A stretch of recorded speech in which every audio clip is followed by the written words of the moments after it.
ongoing thing.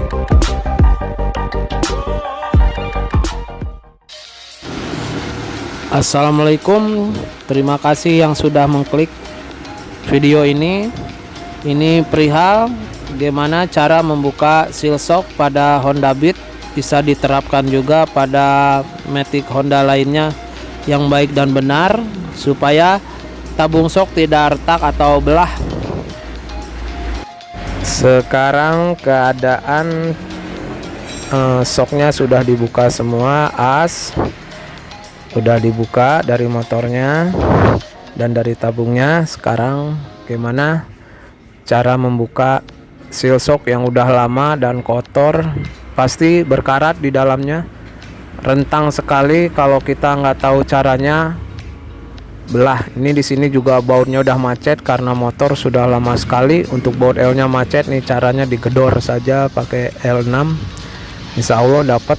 Nah, cuman di sini kita ngebahas cara membuka sealnya yang sudah lama tidak diganti, berkarat, berrentang retak. Kalau tabung shock yang udah karatan dan sudah lama tidak diganti, kalau asal cokel saja pakai kunci atau obeng atau pakai as lainnya, resikonya bisa belah di pinggiran tabung shock ya. Kita juga pernah mengalami hal yang serupa, karena terlalu pede langsung cokel seal shocknya, yang seal bagian oli, tiba-tiba tabung shock belah dan akhirnya harus mengganti rugi atau repot. Biayanya lebih mahal kalau tabung shocknya sampai belah ya. Sekarang kita buka dulu sealnya, seal debu. Seal debu ini nggak terlalu susah dibukanya, nggak macet. Berbeda sama seal yang bagian oli, yang bagian bawah. Kita buka dulu sepinya, karena dia karat. Ini harus dicongkel lebih teliti, dilihat celahnya. Nah, kalau untuk pembukaan yang biasa, kita praktekin dulu aja nih ya. Nah, seperti ini cara yang sangat riskan, langsung congkel. Biasanya kalau kita sial, ini pinggiran shock bisa belah. Nah, ini cara yang sangat riskan kalau untuk dilakukan. Pinggir-pinggir shock ini pernah kita ngalamin belah, dan menurut saya ini bukan cara yang sangat efektif ya.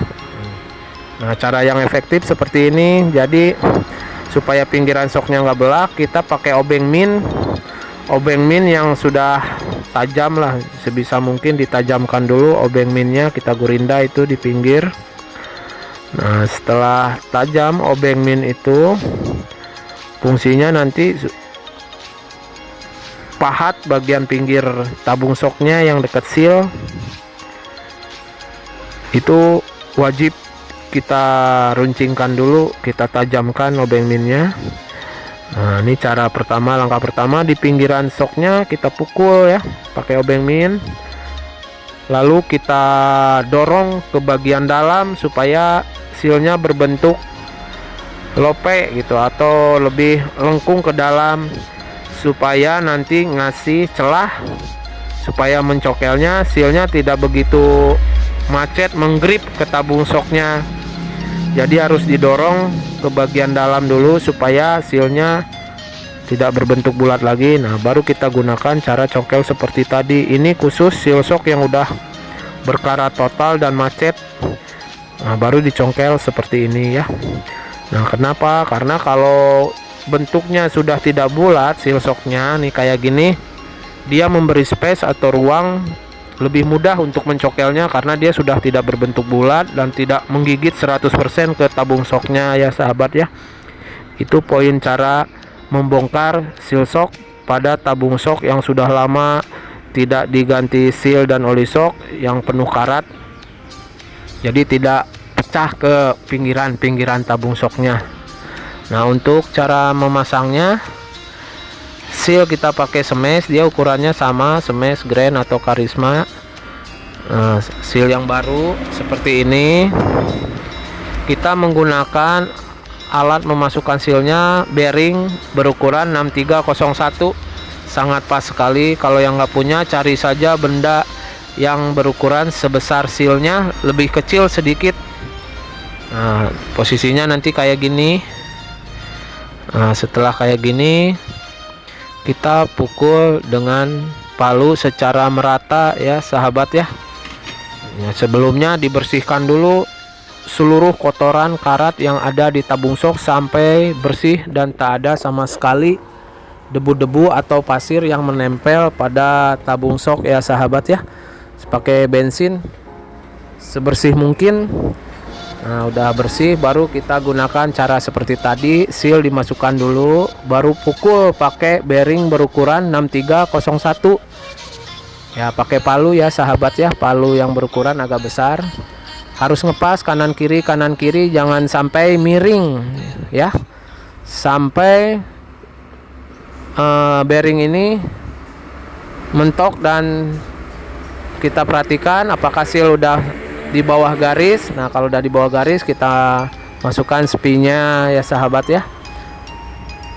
Harus diseksama lagi kalau udah masuk apakah benar-benar pas sepi dan sealnya sudah pada posisi yang benar ya.